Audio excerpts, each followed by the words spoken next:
Selamat pagi. Apa kabar pemirsa TVR Parlemen dimanapun Anda berada? Berjumpa kembali dalam program TVR 09. Bersama saya Alfat Rizky dan juga dengan rekan saya. Dan saya Elisa Purba. Pemirsa, dalam 30 menit ke depan kami akan sajikan kepada Anda sejumlah berita nasional, khususnya dari sudut pandang DPR RI sebagai referensi Anda dalam memahami dinamika politik, hukum, ekonomi, sosial, dan budaya di Indonesia.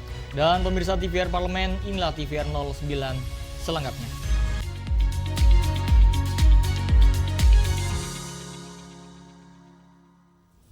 Pemirsa, guna mengantisipasi potensi lonjakan penumpang jelang Natal dan Tahun Baru, Wakil Ketua Komisi 5 DPR RI Ridwan Baik mengingatkan pemerintah untuk memprioritaskan aspek keselamatan semua moda transportasi dan meminimalisir potensi insiden yang dapat dihindari.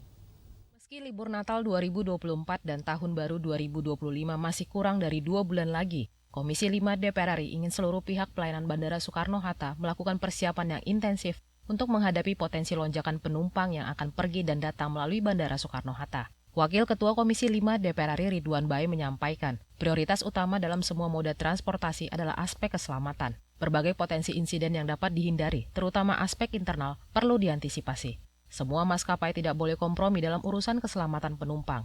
Otoritas bandara dan seluruh maskapai penerbangan harus menaati regulasi Kementerian Perhubungan terkait masa pakai pesawat.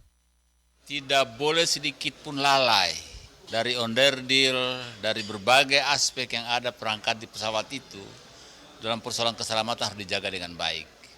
Oleh karena itu, salah satu adalah persoalan pesawat yang umur usia yang begitu lama. Nah, kalau sudah lama harusnya menjadi perhatian.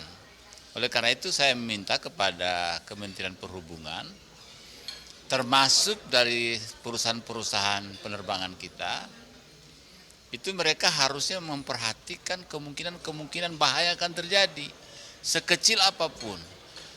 Nah, kalau bisa ada kesepakatan, ada umur tertentu, misalnya 20 tahun kah misalnya, apakah itu misalnya 30 tahun kah, mana yang paling pantas gitu, dibicarakan secara baik. Sehingga betul-betul kita terbang kemanapun kita dalam suasana tenang. Ridwan Baik juga menyoroti harga tiket pesawat yang meroket saat musim puncak liburan atau peak season. Maskapai seharusnya menetapkan dalam batas harga yang ditetapkan pemerintah dan mengutamakan kenyamanan prima bagi para penumpang. Dari Banten, Vincent Aldi, TVR Parlemen, melaporkan. Pemirsa, BAKN DPR RI akan melakukan sinergi dengan Badan Pemeriksa Keuangan Republik Indonesia guna meningkatkan pendapatan bagi negara dan menggali potensi pendapatan negara bukan pajak dari kementerian dan lembaga yang belum terrealisasi secara optimal. Badan Akuntabilitas Keuangan Negara atau BAKN DPR RI berkomitmen untuk fokus pada upaya-upaya meningkatkan pendapatan negara bukan pajak atau PNBP dengan menggali setiap potensi yang ada di seluruh kementerian dan lembaga. Wakil Ketua BAKN DPR RI Herman Hairon menegaskan, BAKN akan mendalami, menelaah, dan merekomendasikan kembali terkait regulasi-regulasi yang sebenarnya.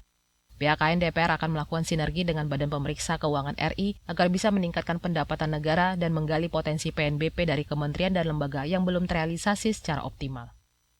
Sektor-sektor potensial yang tentu ini dalam temuan-temuan BPK sebetulnya memiliki potensi, namun belum terrealisasi. Dan kalau tadi kami mendengar pemaparan dan penjelasan dari para pejabat di keimigrasian, tentu ada optimisme ke depan bahwa langkah-langkah menuju kepada keinginan hasil pemeriksaan BPK itu akan bisa diwujudkan.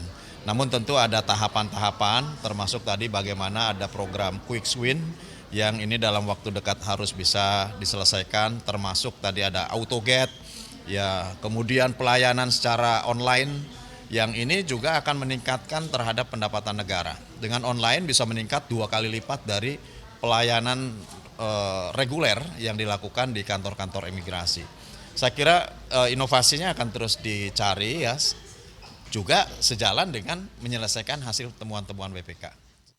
Dengan berbekal temuan BPK atas LHP seluruh kementerian dan lembaga, Herman Hairon optimis upaya peningkatan PNBP akan tercapai seiring perbaikan tata kelola administrasi kelembagaan sesuai standar yang ditetapkan oleh BPK RI. Dari Jawa Timur, Fajar Ilhami, TVR Parlemen, melaporkan. Pemirsa, selain keselamatan penumpang moda transportasi, DPR RI juga mendesak pemerintah menangani kemacetan lalu lintas di Pelabuhan Merak menjelang liburan Natal dan Tahun Baru. Dan kami hadirkan informasinya usai jeda. Tetaplah di TVR 09.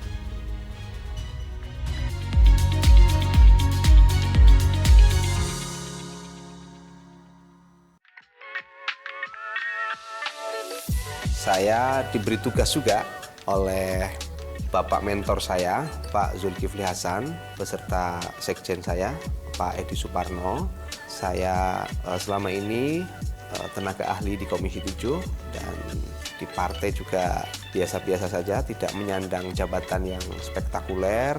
Saya hanya membantu hal-hal yang bersifat spesifik apabila dibutuhkan. Dari situlah saya banyak belajar, mengenal orang, kemudian meyakinkan diri untuk bisa di ruang politik inilah saya bisa berkembang. Saya punya mentor, yang pertama adalah tokoh politik saya, karena saya banyak bergelut di Partai Amanat Nasional. Tokoh mentor saya adalah Ketua Umum saya, Bapak Zulkifli Hasan. Saya hampir setiap hari ikut beliau, sehingga saya banyak melihat apa yang beliau lakukan. Benar atau tidak, Badan Meteorologi, Klimatologi, dan Geofisika adalah mitra kerja Komisi 2? Salah. Bapak, benar atau tidak, di tahun 2024 Indonesia masuk ke dalam urutan 5 terbesar potensi panas bumi atau geotermal? Betul. Benar atau tidak, kepanjangan dari PAN adalah Partai Amanah Nasional? Benar. Partai Amanat Nasional ya. Oke, Iya. terima kasih Bapak. Segera, hanya di TVR Parlemen.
Anda kembali menyaksikan TVR 09. Pemirsa, anggota Komisi 5 DPR RI Boyman Harun menegaskan perlunya evaluasi dan tindakan dari seluruh pemangku kepentingan agar kemacetan parah yang terjadi di Pelabuhan Merak jelang libur Lebaran lalu tidak terulang kembali pada libur Natal dan Tahun Baru nantinya.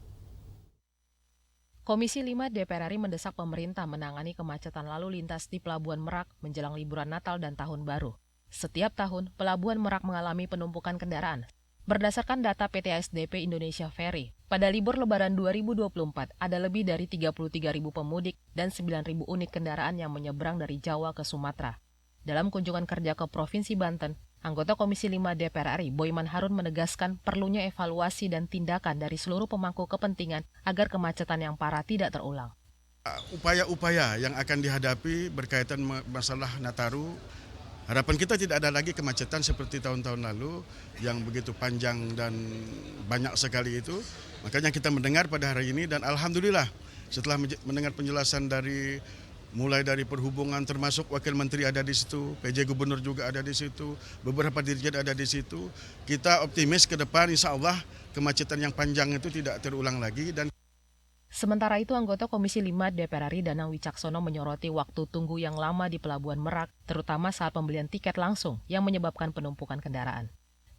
Ya artinya kami banyak menyoroti tentang waktu tunggu yang panjang, entah itu nanti kita tadi dibahas apakah nanti di sistem tiketing yang ternyata sebenarnya sudah diantisipasi dengan sistem online, yang artinya itu perlu sosialisasi yang lebih intens lagi kepada masyarakat bahwa ada etiket yang perlu beli tiket bisa jauh-jauh hari agar tidak mengurangi antrian sewaktu memasuki Pelabuhan Merak begitu. Dari Provinsi Banten, Ade Ardiansyah, TVR Parlemen, melaporkan. Komisi 2 DPR RI mendorong Bawaslu menindak tegas temuan atau laporan terkait pelanggaran pilkada, khususnya yang dilakukan oleh ASN atau pejabat kepala daerah. Komisi 2 DPR RI mendorong Kementerian Dalam Negeri melakukan pembinaan dan pengarahan kepada seluruh ASN di daerah untuk menjaga netralitas dalam penyelenggaraan Pilkada Serentak 2024. Ketua Komisi 2 DPR RI Rifki Nizami Karsayuda menekankan, Kementerian Dalam Negeri harus menetapkan peraturan terkait netralitas ASN dengan tegas, terutama kepada PJ Gubernur, PJ Bupati, dan PJ Wali Kota yang memiliki kekuatan dan fasilitas untuk mendukung calon-calon tertentu. Selain itu, ia juga berharap Bawaslu dapat menindak tegas temuan atau laporan terkait pelanggaran pilkada, khususnya yang dilakukan oleh ASN atau penjabat kepala daerah. Terutama laporan yang masuk ke Bawaslu terkait dengan netralitas ASN. Karena kita tahu bahwa portofolio kepala daerah di Indonesia saat ini 60% saya kira adalah penjabat gubernur, bupati, dan wali kota. Maka pada saat kami ketemu dengan Pak Mendagri kemarin, kami menginginkan agar Mendagri menegakkan ketentuan kepegawaian. Wakil Ketua Komisi 2 DPR RI Arya Bima menambahkan, Kemendagri harus memperhatikan netralitas dari pelaksana-pelaksana tugas atau PLT-SKPD yang mendukung kandidat tertentu dalam pilkada dengan menggunakan fasilitas dan anggaran daerah. Peran netralitasnya sebagai fasilitator untuk terlaksananya pilkada yang demokratis. Maksudnya pilkada demokratis adalah pilkada yang itu menjadi hajatan rakyat, hajatan masyarakat, hajatan yang tuduh tidak kita inginkan hanya dipilih oleh DPRD. Kita kembalikan ke rakyat, jangan sampai justru dengan adanya PLT ini muncul kesan menjadi hajatan elit lagi, hajatan PLT yang didukung oleh berbagai kepentingan. Ferdian dan Umam, TVR Parlemen, melaporkan. Merespon kasus penambangan ilegal yang marak terjadi di Sumatera Selatan, DPR RI menghimbau agar penegakan hukum dilakukan tanpa pandang bulu, sehingga tidak ada lagi kecenderungan penegakan hukum hanya setelah kasus menjadi viral. Komisi 3 DPR RI mendorong pemberantasan eksploitasi sumber daya alam secara ilegal yang menyebabkan kerugian besar bagi negara dari segi kekayaan alam, kerusakan lingkungan, dan hilangnya pendapatan negara. Salah satu contohnya adalah penambangan ilegal yang marak terjadi di Sumatera Selatan. Wakil Ketua Komisi 3 DPR RI, Muhammad Rano Alfat, mengapresiasi upaya kepolisian daerah dan Kejaksaan Tinggi Sumatera Selatan dalam memberantas penambangan ilegal dan mendorong peran aktif masyarakat dalam pelaporan. Ia juga mengimbau agar penegakan hukum dilakukan tanpa pandang bulu, sehingga tidak ada lagi kecenderungan penegakan hukum hanya setelah kasus menjadi viral. Kalau ada kebocoran dengan terkait sumber daya alam yang melakukan istilahnya perusahaan-perusahaan yang tadi Pak Kejati laporkan ada perusahaan yang menambang di tambang-tambang ilegal dan langsung dilakukan tindakan yang tegas. Yang kedua, kita ingin dalam pertemuan ini mengharapkan baik Pak Kapolda, Pak Kejati untuk dapat melihat setiap perkara itu tidak harus laporan masyarakat itu nunggu viral dulu. Atau dengan kata lain yang sekarang lagi rame, no viral, no justice. Artinya setiap laporan masyarakat harus diterima dengan baik, harus dijalankan sesuai aturan yang ada, jangan sampai nunggu ada sesuatu yang viral baru dikerjakan. Nah, artinya ini untuk masyarakat itu agar lebih cepat memperoleh keadilan. Komisi 3 DPR juga berencana membentuk pansus untuk mendalami penyebab banyaknya kasus eksploitasi sumber daya alam secara ilegal dan dampaknya pada kebocoran pendapatan negara. Dari Sumatera Selatan, Akbar Prayoga, TVR Parlemen, melaporkan. Ya Elisa dan juga pemirsa, ini ada fakta mengejutkan nih. Ada anggur Saint Muscat atau anggur berwarna hijau yang mulai digemari masyarakat Indonesia. Ini diduga mengandung residu bahan kimia di atas batas yang dianjurkan. Nah, penemuan ini diawali dari jaringan peringatan pestisida Thailand yang tentunya membuat cemas masyarakat Indonesia, sebab anggur ini beredar bebas di supermarket, pasar, dan toko buah. Lalu apa tindakan pemerintah atas penemuan ini? Kami hadirkan informasinya sesaat lagi, tetaplah di TVR 09.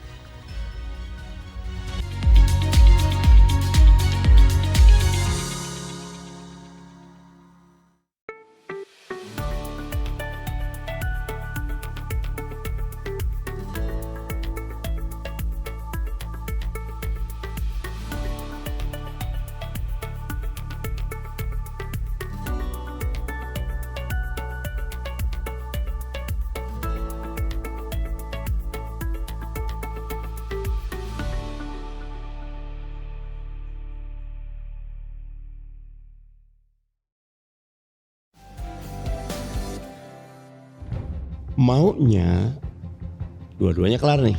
Yes. Prosedural dari honorer jadi P3K. Baru habis itu kita akan paksa yang prosedural ini masuk ke yang substansial. Udah berubah Pak, saya tadi kerja ini sekarang pindah ke sini. Iya. Pak, saya S1, ada formasinya di SMA. Bahwa Desember, dia tadi bilang 2024 penataan honorer selesai.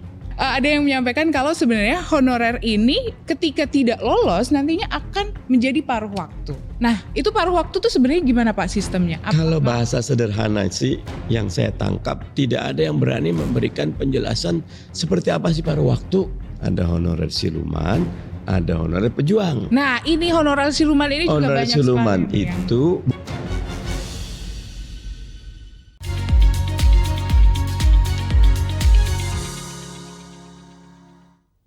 Kembali di TVR 09. Pemirsa merespon temuan Thailand atas cemaran pestisida dan residu kimia berbahaya dalam anggur masket impor, Badan Pangan Nasional melakukan uji cepat atau rapid test residu pestisida pada anggur Shine Muscat. Dan hasil uji cepat yang dilakukan Bappenas di hampir 100 titik di kabupaten kota menunjukkan 90% sampel negatif residu pestisida. Namun tentunya Indonesia tidak boleh lengah. Pengawasan terhadap produk impor terutama makanan harus lebih diperketat. Lantas apa respon DPR RI terkait hal ini? Mari kita simak informasinya dalam segmen Lensa Parlemen berikut ini.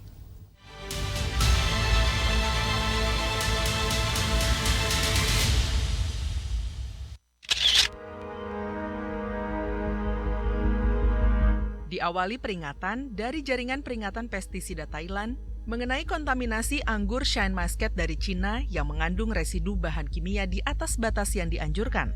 Masyarakat Indonesia mulai khawatir anggur impor yang beredar bebas di supermarket, pasar, dan toko buah ternyata tak lagi aman dikonsumsi karena berpotensi menimbulkan dampak buruk pada kesehatan tubuh. Menanggapi isu tersebut, anggota Komisi 9 DPR RI Irma Suryani menegaskan, BPOM tidak boleh mengedepankan ego sektoral dan harus terus berkoordinasi dengan Badan Karantina untuk lebih ketat mengawasi izin peredaran produk pangan impor, salah satunya peredaran anggur Shine Muscat. BPOM harus berkoordinasi dengan pihak karantina, Bea Cukai untuk bisa melakukan uji kepada anggur ini karena dikhawatirkan ambang dari pestisida yang ada di anggur ini membahayakan nyawa manusia, membahayakan kesehatan manusia.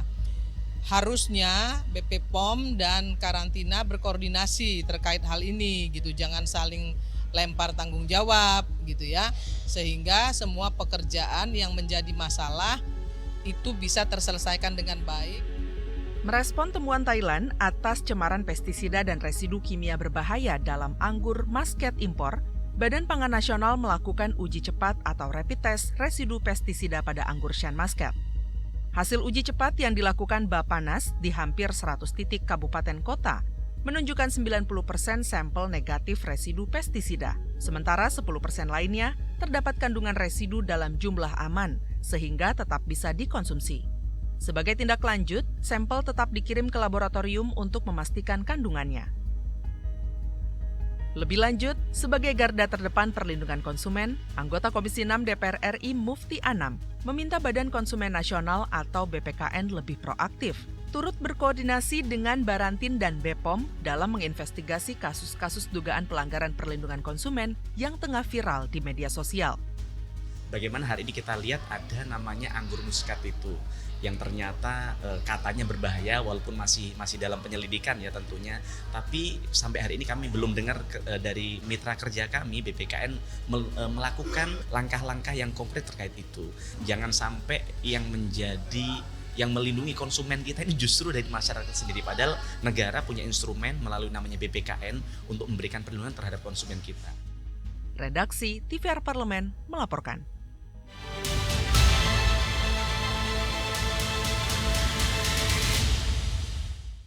Ya Elisa, kalau misalkan kita berbicara Taman Mini Indonesia Indah, kira-kira apa nih yang terbesit di pikiran Elisa nih? Salah satu tempat wisata dengan lokasinya yang luas tapi juga menarik karena ada wisata edukatifnya. Setuju, karena memang ini ternyata ada juga fakta menarik selain hal itu terkait dengan Taman Mini Indonesia Indah nih. Tentunya kami akan mengajak Anda pemirsa sesaat lagi untuk berjalan-jalan melihat Taman Mini Indonesia Indah. Untuk itu jangan kemana-mana, tetaplah di TVR 09.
Maunya dua-duanya kelar nih. Yes. Prosedural dari honorer jadi P3K. Baru habis itu kita akan paksa yang prosedural ini masuk ke yang substansial. Udah berubah Pak, saya tadi kerja ini sekarang pindah ke sini. Iya. Pak, saya S1, ada formasinya di SMA. Bahwa Desember, dia tadi bilang 2024 penataan honorer selesai. Ada yang menyampaikan kalau sebenarnya honorer ini ketika tidak lolos nantinya akan menjadi paruh waktu. Nah, itu paruh waktu tuh sebenarnya gimana Pak sistemnya? Kalau bahasa sederhana sih yang saya tangkap, tidak ada yang berani memberikan penjelasan seperti apa sih paruh waktu. Ada honorer siluman, ada honorer pejuang. Nah, ini honorer siluman ini juga honorer banyak siluman sekali. Itu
Anda kembali menyaksikan TVR 09. Ya pemirsa, tadi Elisa sudah menyampaikan bahwa Taman Mini Indonesia Indah itu berdiri di wilayah yang sangat luas ya. Benar. Karena memang ini taman mini ini berdiri di atas area seluas 150 hektar.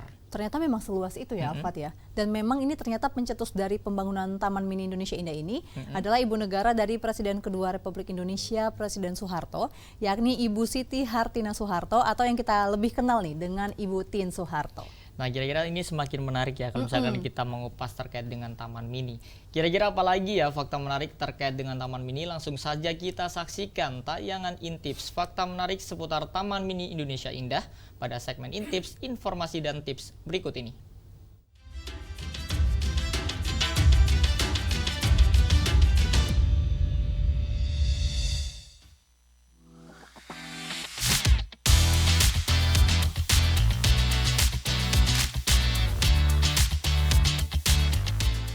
Pemirsa TVR Parlemen, siapa yang tidak tahu Taman Mini Indonesia Indah?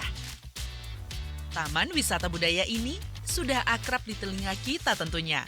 Terlebih saat hari libur, wah Taman Mini tak pernah sepi pengunjung loh, baik dari Jakarta maupun sekitarnya. Tapi pemirsa tahu nggak nih fakta-fakta menarik seputar Taman Mini Indonesia Indah? Untuk lebih jelas, yuk kita ulas.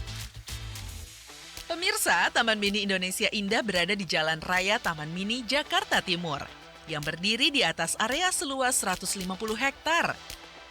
Nah, pembangunan Taman Mini dicetuskan oleh Ibu Siti Hartina Soeharto atau yang kita kenal dengan Ibu Tien Soeharto, ibu negara dari Presiden kedua Republik Indonesia, Presiden Soeharto. Pada masa itu, Bu Tien sering mendampingi Presiden Soeharto mengunjungi negara-negara sahabat dan melihat sejumlah objek wisata di luar negeri. Lalu muncullah gagasan untuk membangun taman rekreasi yang menggambarkan keindahan dan keberagaman Indonesia. Maka dibangunlah TMII pada tahun 1972 dan diresmikan pada tahun 1975. Pemirsa, ternyata sejak didirikan, TMII baru sekali mengalami revitalisasi yang dimulai sejak Januari 2022 lalu. Buat pemirsa yang masih bingung, revitalisasi itu adalah upaya memvitalkan kembali suatu kawasan yang dulu pernah vital atau hidup, namun kemudian mengalami kemunduran. Sama seperti TMII, yang semakin kesini semakin sedikit saja nih generasi yang mau mengunjungi Taman Mini berulang kali. Nah, revitalisasi ini lebih kompleks daripada sekedar renovasi loh pemirsa. Karena proses revitalisasi nggak akan berhasil kalau tidak ada keterlibatan masyarakat untuk turut mendukung kehidupan kembali Taman Mini. Saat ini pengunjung yang ingin mengunjungi Taman Mini dapat memesan tiket secara online. Selain itu, Taman Mini juga menawarkan transportasi ramah lingkungan untuk berkeliling di seluruh area taman. Kendaraan bermotor tidak boleh masuk ke wilayah Taman Mini ya pemirsa. Pengunjung dapat berkeliling kawasan menggunakan mobil dan bus listrik yang bernama Angling atau angkutan keliling. Atau bisa juga menggunakan kereta Aeromoval. Dan terakhir tentunya yang menjadi ciri khas Taman Mini, kita dapat mengunjungi berbagai anjungan dari seluruh provinsi di Indonesia untuk mengenal lebih dekat beragam budaya serta bangunan tradisional. Selain itu, ada juga Taman Burung Jagat Satwa Nusantara yang menghadirkan berbagai jenis burung endemik dan khas setiap daerah Indonesia yang tentu saja tak kalah menarik untuk pemirsa kunjungi. Jadi, ayo berkunjung ke Taman Mini, kita dukung revitalisasi dan hidupkan kembali Taman Mini.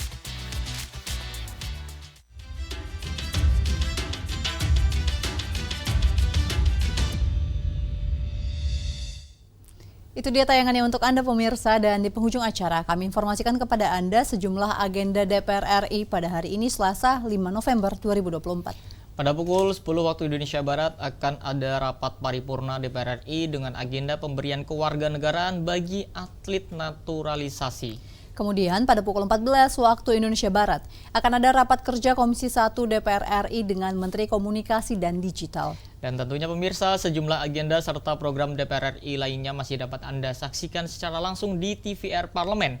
Anda dapat mengaksesnya di YouTube maupun mengakses website tvrparlemen.dpr.go.id. Dan pemirsa TVR Parlemen, demikianlah TVR 09 edisi pagi ini. Kami segenap kru TVR Parlemen yang bertugas mengucapkan terima kasih telah menyaksikan. Ada saya Elisa Purba juga rekan saya. Salvat Rizky pemirsa, sampai berjumpa kembali di TVR 09 selanjutnya. TVR Parlemen, referensi Indonesia.